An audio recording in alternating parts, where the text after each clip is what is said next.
Hello friends, आज हम पढ़ने जा रहे हैं calendar problems for competitive exams.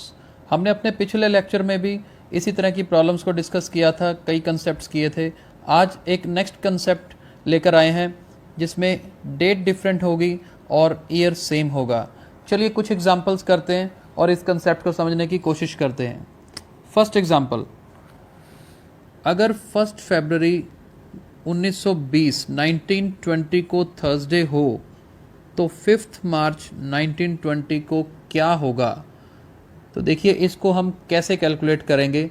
सबसे पहले क्या करना है, फरवरी मंथ में, पहले फरवरी मंथ की बात करते हैं। फरवरी मंथ में अब देखिए या तो 28 डेज होंगे या 29 डेज होंगे। ये किस पे डिपेंड करता है, वो लीप ईयर है या नहीं। तो सबसे पहला काम फरवरी के लिए हमें क्या करना है, ये चेक करना है क्या 1920 जो ईयर की हम बात कर रहे हैं वो लीप ईयर है या नहीं। और लीप ईयर कैसे चेक करते हैं, जो ईयर 4 से डिवाइड होगा वो लीप ईयर होगा। तो देखिए 1920 ये तो 4 से डिवाइड होगा, यानी कि ये लीप ईयर है। और अगर ये लीप ईयर है तो इसमें टोटल डेज कितने होंगे, 29 होंगे। तो 1 फरवरी से हमें अगर स्टार्ट करना है तो हमारा पहले क्या करना होगा, टोटल डेज फरवरी के हैं 29, उसमें से इस डेट को यानी कि 1 को माइनस करना होगा। और लेट्स सपोज इसका आंसर हमारे पास क्या आ गया, 28। और नेक्स्ट मंथ कौन सा है, मार्च। मार्च में कितनी डेट हमें चेक करनी है, 5। तो मार्च के लिए 5 नंबर। ये ध्यान रखना है, फरवरी में क्या किया हमने, जितने फरवरी के टोटल डेज थे उसमें से इस डेट को माइनस किया, 28 आ गया। और मार्च में कहाँ तक जाना है, 5 तक जाना है। तो ये टोटल कितना हो गया हमारे पास, 33। और फिर हमें क्या करना है, इसी 33 को 7 से डिवाइड करना है। और अगर इसको 7 से डिवाइड करेंगे तो रिमाइंडर हमारे पास क्या आएगा, 5, राइट। अगर रिमाइंडर हमारे पास 5 आता है तो करना क्या होगा, जो हमें थर्सडे ऊपर दिन दिया हुआ है, राइट, थर्सडे में 5 दिन ऐड करने हैं। बिल्कुल कल की तरह ही करना है, 5 दिन हमें ऐड करने हैं। अगर इसमें 5 दिन ऐड करेंगे तो क्या होगा, फ्राइडे, सैटरडे, संडे, मंडे, और 5वां दिन क्या बनेगा, ट्यूसडे। तो इसका आंसर क्या होगा, ट्यूसडे होगा। अगर मान लीजिए किसी तरह से यहाँ रिमाइंडर 0 आ जाए, अगर रिमाइंडर 0 आएगा तो मतलब दिन चेंज नहीं होगा किसी भी कैलकुलेशन में। अगर यहाँ रिमाइंडर 0 आता है तो मान लीजिए जिस दिन से शुरुआत की थी आगे वही दिन ही रहेगा, तो दिन चेंज नहीं होगा। तो चलिए नेक्स्ट एग्जांपल पे चलते हैं। मान लीजिए 17 मार्च 1980 को मंडे है और हमें चेक करना है कि 12 जुलाई 1980 को क्या होगा या कौन सा दिन होगा। तो यहाँ पे देखिए हमें मार्च से शुरू करना है क्योंकि डेट सी 17 मार्च है, तो फरवरी का इसमें कोई रोल ही नहीं है, तो हमें इसमें लीप ईयर चेक करने की ज़रूरत भी नहीं है। तो चलिए मार्च से शुरू करते हैं। हमारा कंसेप्ट क्या कहता है, मार्च में कितने दिन होते हैं टोटल, मार्च में होते हैं 31 डेज, राइट।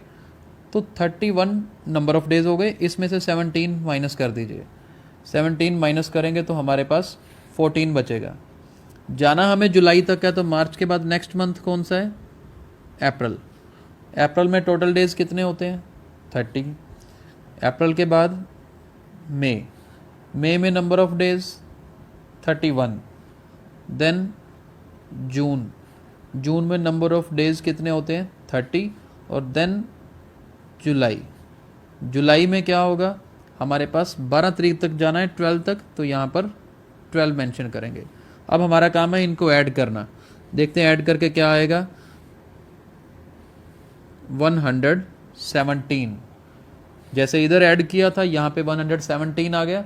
अब अगला काम क्या है, इसी 117 को हमें डिवाइड किससे करना है, 7 से।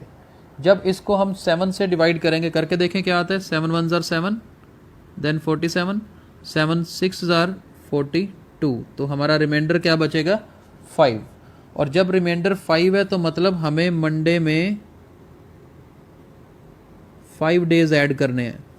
और जब मंडे में 5 डेज ऐड करेंगे तो क्या बनेगा, Tuesday, Wednesday, Thursday, Friday and Saturday. Monday में 5 डेज ऐड करेंगे तो यानी कि अगर 17 मार्च को मंडे है तो 12 जुलाई को क्या होगा, सैटरडे होगा। चलिए इसी कंसेप्ट को समझने के लिए कुछ और एग्जांपल्स करते हैं। चलिए 2 एग्जांपल और देखते हैं इसी कंसेप्ट की। मान लीजिए 30 जनवरी 2013 को थर्सडे है, तो हमें चेक करना होगा कि 2 मार्च 2013 को क्या होगा। तो सबसे पहले अभी समझ आ चुका है कंसेप्ट, तो बड़ा इजी लगेगा करना कि जनवरी में टोटल डेज कितने होते हैं 31। 31 में से ये 30 माइनस करना है, तो हमारे पास क्या बचेगा 1। फेब्रवरी, अब लीप ईयर तो नहीं है 2013, तो इसमें कितने दिन होते हैं 28। और मार्च में 2 डेज, 28 + 2 30, 30 + 1 31। अब इसी 31 को हमें 7 से डिवाइड करना है। 7 4 ज़ार 28, तो रिमाइंडर कितना आया हमारे पास 3। अब रिमाइंडर 3 है, तो हमें क्या करना है थर्सडे में बस 3 ऐड करना है।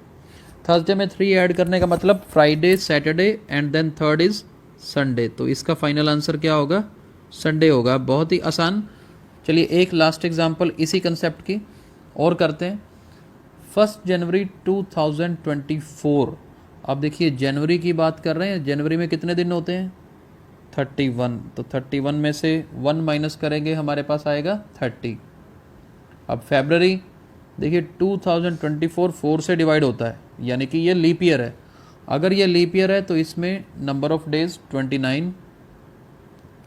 मार्च में 31 डेज और लास्ट में अप्रैल में 5 अप्रैल तक जाना है। तो इसका टोटल करना है हमें। टोटल कितना बनेगा 95। अब 95 को हमने डिवाइड करना है 7 से। 7 13 ज़ार 91, तो रिमाइंडर क्या बचेगा 4। तो हमें फाइनली क्या करना है मंडे में 4 डेज ऐड करने हैं। मंडे में 4 डेज ऐड करेंगे तो क्या बनेगा Tuesday, Wednesday, Thursday and Friday. तो यानी कि 5 अप्रैल 2024 को शुक्रवार होगा। तो चलिए अब इस कंसेप्ट को ख़त्म करते हैं और इसके बाद कुछ इंपॉर्टेंट पॉइंट्स कैलेंडर टॉपिक के डिस्कस करने वाले हैं जो कि कॉम्पिटिटिव एग्जाम्स में अक्सर पूछे जाते हैं। चलिए देखते हैं। मैं पॉइंट्स यहाँ पर कुछ इंपॉर्टेंट नोट करवा रहा हूँ, इसको ध्यान से देखिएगा। मान लीजिए 1 जनवरी यानी कि साल का पहला दिन फ्राइडे है, राइट। साल का पहला दिन फ्राइडे है, तो लास्ट डे क्या होगा। ऐसे कई क्वेश्चंस पूछे जाते हैं कि 31 दिसंबर को कौन सा दिन होगा। ईयर भी साथ में मेंशन होता है, लेकिन हमने रूल क्या याद रखना है, अगर ये लीप ईयर नहीं है,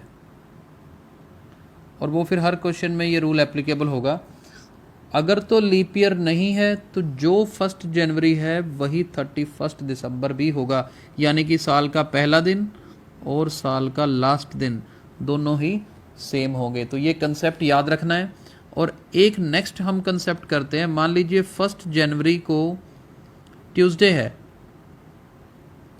it's Tuesday on 1 January and we need to tell कि 31 दिसंबर को कौन सा दिन होगा। और अगर ये लीप ईयर होता है तो, क्योंकि ईयर तो मेंशन होगा पेपर में, अगर वो लीप ईयर होगा तो ये याद रखना है ट्यूसडे का नेक्स्ट डे यानी कि वेंसडे होगा। तो बस ये 2 कंसेप्ट जरूर याद रखने हैं। क्वेश्चन बदल बदल के आ जाएंगे, ईयर मेंशन होगा। हमारे दिमाग में ये पिक्चर क्लियर होनी चाहिए कि अगर लीप ईयर नहीं है तो फर्स्ट और लास्ट डे सेम होते हैं, अगर लीप ईयर है तो जो first day of the year है last day of the year उसके नेक्स्ट होता है। तो 2 पॉइंट्स तो ये बहुत इंपॉर्टेंट है। और third, number of odd days. अब सबसे पहले तो ये पता होना चाहिए कि ऑड डेज होते क्या हैं।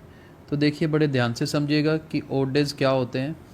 ऑड डेज होते हैं जैसे एक साल में टोटल कितने दिन होते हैं नॉर्मली, ऑर्डिनरी ईयर में 365 डेज होते हैं, यानी कि 52 × 7 364। तो 52 वीक्स जो है ना, 52 वीक्स तो कंप्लीट हो जाते हैं और एक दिन एक्स्ट्रा होता है। ये जो एक दिन एक्स्ट्रा है ना, ये ऑड डे होता है। यानी कि जब 365 दिन साल के हैं तो एक ऑड डे होता है। यानी कि इसको ऑर्डिनरी ईयर बोलते हैं। क्या बोलते हैं, मैं लिख देता हूँ यहाँ पे, ऑर्डिनरी ईयर। लेकिन अगर लीप ईयर हो, लीप ईयर मतलब 366 डेज, तो फिर मतलब इसमें कितने ओड डेज होंगे, 2 होंगे, क्योंकि इसमें 52 वीक्स के साथ 2 डेज एक्स्ट्रा हैं। राइट, तो याद क्या रखना है, अब नंबर ऑफ ओड डेज किसी भी तरीके से अगर पूछे जाएं, हमें ये चेक करना होगा कि वो लीप ईयर है या नहीं है। तो मैं यहाँ पे लिख रहा हूँ, अगर लीप ईयर है तो ओड डेज कितने होंगे, 2 होंगे। और अगर वो लीप ईयर नहीं है, यानी कि वो अगर ऑर्डिनरी ईयर है, तो नंबर ऑफ ओड डेज कितने होंगे, 1 होंगे। ये तीनों पॉइंट्स ही बहुत इंपॉर्टेंट है, क्वेश्चंस इसके बेस पे कॉम्पिटिटिव एग्जाम्स में अक्सर आ जाते हैं। तो आई होप जो कंसेप्ट हमने आज किए हैं वो आपको क्लियर हो गए होंगे। हमारे वीडियोस को लाइक और शेयर जरूर करते रहें। Thank you.